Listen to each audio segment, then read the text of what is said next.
Hi, everybody. This is Victor Ruiz from Getting Healthy Today on Facebook, Twitter, Instagram, and Facebook. Just wanted to talk to you today about something that might be interesting to all of you. Have you ever thought of how do you deal with difficult people? Well, hopefully this video will help you. This short video will help you about that. I remember studying two guys that were doctors. One of them was named Dr. Brinckner and Dr. Kushner. They're very funny guys. They basically were psychologists that really help with helping people increase the morale in the office, and people that had problems dealing with other people in the office, like managers dealing with different personalities. So I thought this would be really interesting for all of you. Some of you might be dealing with a lot of difficult people at work, home, in your personal life. Maybe by giving you some tips today about the 10 most common personality types you may run into, hopefully that'll give you some value today and maybe give you a little bit of peace of mind and reduce some of your stress. The first one I want to talk to you about is the tank person. And then the second person we're going to talk about today is the sniper. The third person we're going to talk about is the grenade person. The fourth person is the know-it-all. The fifth person is the think-they-know-it-all person. The sixth person is the yes person. The seventh is the maybe person. The eighth person is the nothing person. The ninth person is the no person, and the 10th person is the whiner.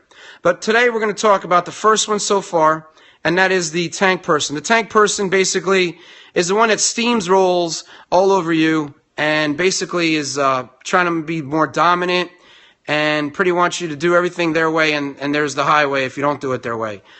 These are people that are basically not wanting to hear what you have to say, and basically they do whatever they want to do.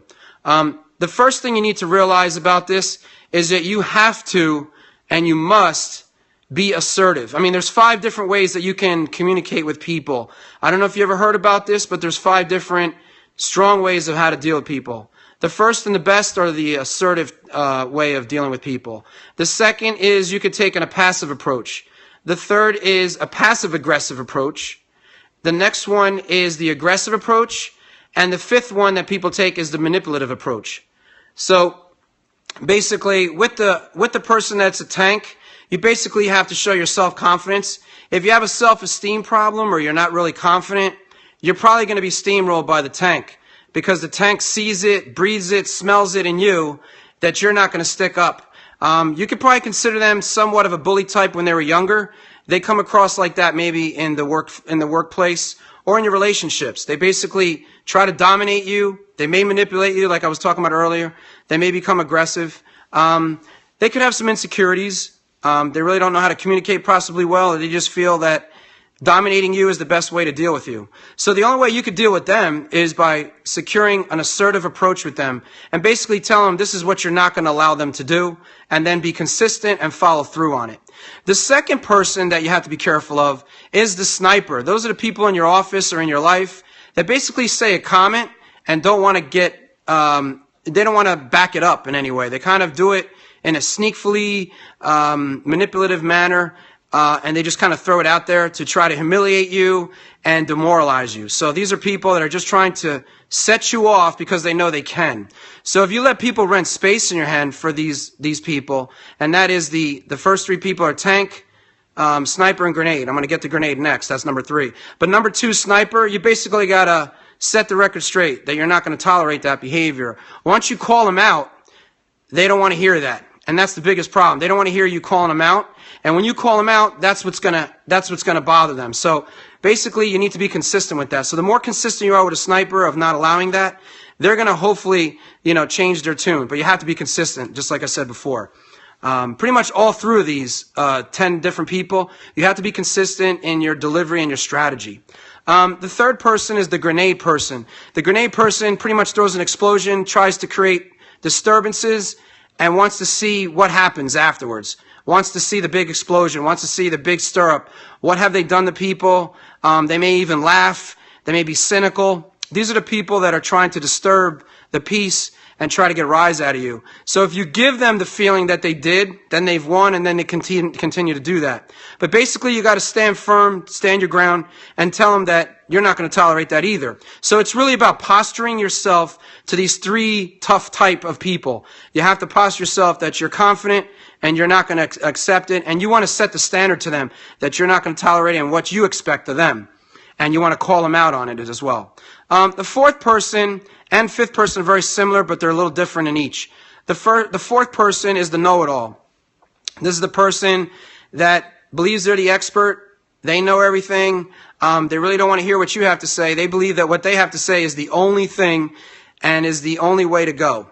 So they're not really flexible in hearing about what you have to say. So they're not including you in conversation. So if you've talked to people like this, they don't want you to give them any input because they know better than you. And they pretty much ignore you and may not listen to you. So the only way you could stand up to these people is you want to give them a little bit of power that they have some expertise, but you don't want to give them too much power and give them too much adulation that they're wonderful because you're feeding into that personality. So you just want to give a little bit just to give them a satisfaction, but yet let them know that your opinion matters just as much as theirs. So validating your opinion will unfortunately, hopefully validate what you're all about. So you need to kind of reinforce that you're a force to be reckoned with too. So it's really important that you do that. The next person, the think they know it all, is pretty much the novice or the apprentice of the know-it-all. They're not there yet, but they're looking to be the know-it-all. So they kind of pretend that they know something, but they don't. So you basically can catch them in a lot of issues when they're not able to describe to you what they're talking about. So you can kind of, if you know your stuff, you can pretty much stump them a little bit, and they won't like that. So you want to pretty much let people know that that kind of behavior is not tolerated either. Okay, number 6. I'm sorry it's taking so long. It's a lot of stuff to talk about. Number 6 is a really interesting one. This is your people-pleasing kind of people. This is the yes person. Have you ever been somewhere and someone says, hey, you want to go somewhere? And you go, yeah, sure, I'll go.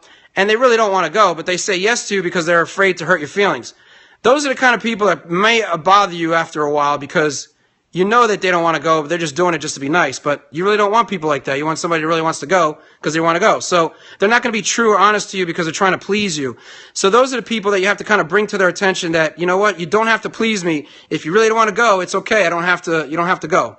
So you want to be consistent with them and tell them that they need to be more honest about their own approach, that try not to please so much. Now, they're, of course, not going to probably listen to you because, unfortunately, all these different behaviors, folks, is conditioning. If these people have been conditioned to do this, it's very hard to undo it unless they truly want to change these behaviors and see that there is a problem with these behaviors. So a lot of problems with people, the way they act is that they don't know that they have a problem. If they can't identify it, they can't fix it. They can't problem solve it.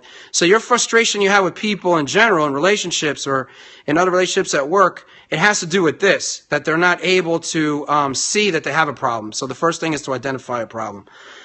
So this person has to realize that they don't have to say yes all the time, that they have a chance to say no, and it's okay. So give them the feeling that it's all right to say no. So you really have to be just kind of direct with that individual, as well as the other people that we talked about tonight. Number 8 is the maybe person. This is the person that when you go to the restaurant and you ask him, what do you want, George? And he says, chicken and shrimp. I don't know which one. Well, George, you need to make a decision because the waitress is coming. Yeah, but I don't know. I want chicken or shrimp. I don't know which one. So they're maybe here, maybe there. They don't know what they want. They're indecisive. So what you have to do as a strategy is you got to put them into the idea that they need to make a decision. Force them to make a decision. Tell them the importance of making a decision, that it helps you and it helps them in the future. If they see an issue that it's good to make that decision, then and reinforce it, then they may do it. Of course, it's going to take some time, so you really have to have a lot of patience with these folks. But if you tell them that it's important to make that decision and that it strengthens their relationship with you and with other people, maybe they'll start to change. But they have to see the change is necessary and it is possible. The next one is the nothing person. This is a person that's extremely passive, has no want to do anything, pretty much not lazy, but is not really willing to make any commitment one way or the other. So they're pretty much a combination of the yes and the maybe person, but in a very stronger degree. And they're even more difficult to work with because they don't they don't give you any kind of input, and you really have to draw it out of them, unfortunately. So that's usually the hard thing.